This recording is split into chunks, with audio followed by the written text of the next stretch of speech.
नमस्कार, मैं हूं धर्मेंद्र। आप देख रहे हैं ऑनलाइन न्यूज इंडिया।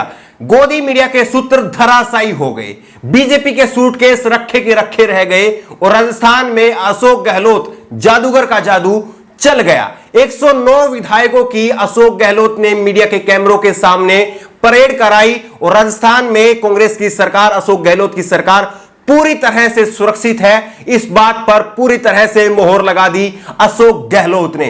और जिन सचिन पायलट के नाम पर इतना बड़ा सफूगा खड़ा किया गया, कहा गया कि सचिन पायलट नाराज है, बीजेपी में शामिल हो सकते हैं और मध्य प्रदेश कर्नाटक की तरह राजस्थान में भी अब बीजेपी की सरकार बनेगी। और जिस तरह से सिंधिया ने खेमा बदल लिया, सिंधिया बीजेपी में चले गए, उसी तरह से सचिन पायलट भी शामिल हो सकते हैं बीजेपी में। लेकिन सचिन पायलट ने खुद से साफ कर दिया कि वो बीजेपी में कतई शामिल नहीं होंगे, बीजेपी में वो नहीं जा रहे हैं। गोदी मीडिया के तमाम सूत्र कल रात से ये दावा कर रहे थे कि सचिन पायलट बीजेपी में शामिल हो सकते हैं। कल 10 बजे जो है जेपी नड्डा की अध्यक्षता में वो शामिल होंगे और उसके बाद में उनके खेमे में 30 विधायक हैं, कभी 25 विधायक हैं और राजस्थान में कांग्रेस की सरकार टूट जाएगी और बीजेपी की सरकार बनेगी। ये गोदी मीडिया के तमाम सूत्र जो है वो दावा कर करके बता रहे थे। लेकिन सचिन पायलट ने खुद से साफ कर दिया कि वो बीजेपी में शामिल नहीं होंगे। और आज अशोक गहलोत ने एक बार फिर से सिद्ध कर दिया कि अशोक गहलोत राजस्थान में न केवल एक अनुभवी मुख्यमंत्री है, बल्कि जब जब सरकार पर संकट आता है, चाहे जून में राज्यसभा के चुनाव के समय में संकट था, उस समय भी कांग्रेस के खेमे में 123 विधायकों की 200 में से 123 विधायकों के वोट राज्यसभा के चुनाव के दौरान भी कांग्रेस के उम्मीदवारों को मिले थे और वहीं बीजेपी के उम्मीदवारों को महज 73 वोट जो है 200 में से मिले थे। और अब जो है जिस तरह से संकट आया था और लग रहा था कि कभी कांग्रेस जो है वो तख्ता पलट जो है वो बीजेपी ना कर दे और कांग्रेस की सरकार को ना गिरा दे, जिस तरह से मध्य प्रदेश में सिंधिया, ज्योतिरादित्य सिंधिया वो बीजेपी के साथ चले गए थे, क्या उसी तरह से सचिन पायलट भी बीजेपी के साथ जा सकते हैं? इस तरह के कयास लग रहे थे। लेकिन सचिन पायलट ने खुद से साफ कर दिया और सचिन पायलट के साथ में राहुल गांधी की बात हुई है, प्रियंका गांधी की बात हुई है, रेणुगोपाल की बात हुई है और उसके बाद में अहमद पटेल की और पी चिदम्बरम की, तमाम कांग्रेस के जो बड़े नेता हैं उन्होंने सचिन पायलट के साथ में बातचीत की है और बातचीत करके उनकी बातों को जो है वो सुना है और क्या कुछ जो है सचिन पायलट की मांग है, क्या कुछ सचिन पायलट चाह रहे हैं और सचिन पायलट अब आगे किस तरह की भूमिका में दिख सकते हैं। अब खबर आपको यह बताते हैं। सचिन पायलट के साथ में 3 फॉर्मूले जो हैं वो रखे गए हैं। सचिन पायलट के सामने एक फॉर्मूला यह है कि उनको गृह मंत्रालय और अध्यक्ष पद राजस्थान में दिया जाए और वो राजस्थान में ही उप मुख्यमंत्री और गृह मंत्रालय के साथ में बने रहे। दूसरा यह है कि उनको अध्यक्ष पद, उप मुख्यमंत्री और उनके साथ में वित्त मंत्रालय जो है वो भी दिया जाए।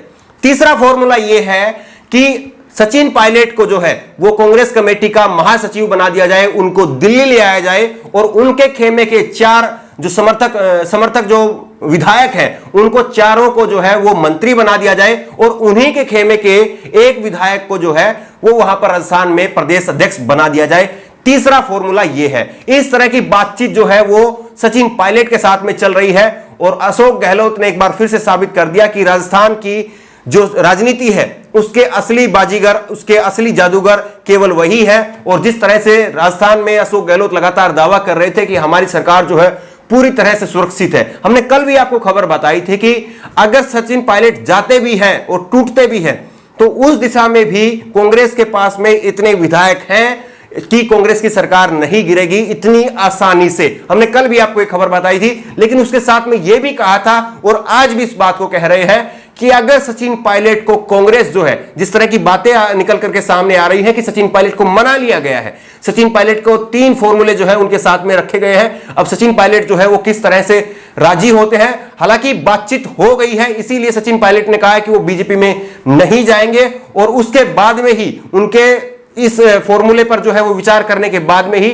उनके फोन करने पर उन्हीं के जो 17 जो विधायक थे, 17 विधायकों में से 15 विधायक मुख्यमंत्री आवास पर जो है वो पहुंचे थे।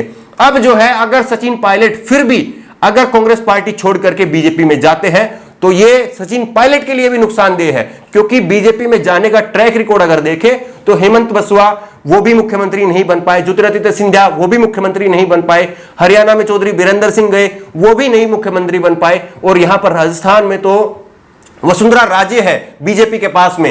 एक तरफ अगर मध्य प्रदेश की बात करें तो मध्य प्रदेश में जो मुख्यमंत्री हैं वो शिवराज सिंह चौहान है, जो कि कैडर के नेता हैं और जो कि संगठन की लाइन पर चलने वाले नेता हैं। लेकिन वसुंधरा राजे जो है वो एक महारानी के तरह से जो है वो व्यवहार करती है। ऐसा आम है राजस्थान में, आप किसी से भी पूछे तो ऐसा आम है कि राजस्थान में वसुंधरा राजे जो है वो अपने आप को जो है एक महारानी की तरह से जो है वो पेश करती है। ऐसे में अगर सचिन पायलट बीजेपी के खेमे में जाते हैं तो वसुंधरा राजे के साथ में तालमेल बैठाना, पहला शर्त तो वही होगी कि किस तरह से तालमेल बैठेगा, और दूसरा यह कि वहां पर कभी भी वो मुख्यमंत्री पद का उम्मीदवार बन ही नहीं पाएंगे। और यहां पर अगर कांग्रेस में रहते हैं तो जाहिर तौर पर अब जो है वो अपना एक मजबूत पोर्टफोलियो बना सकते हैं और अगले आने वाले चुनाव में जो है कांग्रेस हो सकता है कि उनको मुख्यमंत्री सीधे तौर पर प्रोजेक्ट कर दे।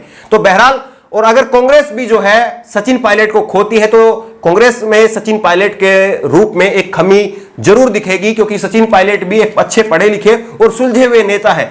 बहरहाल, उम्मीद यही की जा रही है और जिस तरह से पूरी खबर अब छन छन करके साफ हो गई है, सचिन पायलट की बीजेपी में जाने की कहीं पर कोई संभावनाएं नहीं है और उन्होंने अपने से खुद से कहा है कि मैं बीजेपी में शामिल नहीं होऊंगा।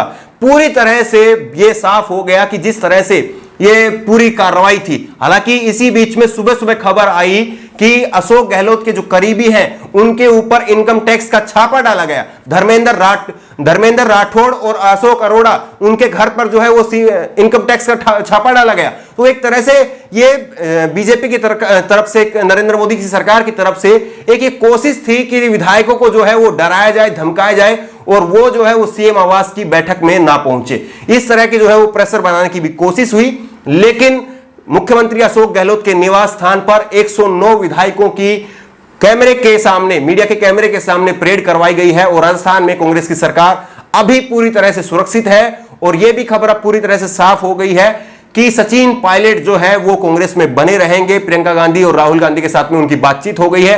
3 फॉर्मूले उनको दिए गए हैं। अब वो क्या राजस्थान में ही रहना चाहते हैं या दिल्ली आना चाहते हैं, ये सचिन पायलट के ऊपर छोड़ दिया गया है। बहरहाल, जिस तरह की कोशिशें नरेंद्र मोदी सरकार की दिख रही थी, बीजेपी की दिख रही थी राजस्थान में सरकार बनाने की, वैसा नहीं हो पाया और खाली हाथ राजस्थान से लौटना पड़ा। राजस्थान की राजनीति को लेकर के आपका नजरिया क्या है? आपको क्या लगता है कि राजस्थान में सचिन पायलट को कांग्रेस छोड़कर के बीजेपी में शामिल हो जाना चाहिए, अपनी नई पार्टी बना लेनी चाहिए, या कांग्रेस में ही रहना चाहिए, या राजस्थान में ही डटे रहना चाहिए, या फिर दिल्ली में महासचिव बनकर के दिल्ली की राजनीति में, केंद्र की राजनीति में राहुल गांधी के साथ में आ जाना चाहिए? आपकी राय क्या है राजस्थान के इस पूरे प्रकरण पर, राजस्थान की इस पूरी घटनाक्रम पर, राजनीति को लेकर के आपकी राय क्या है?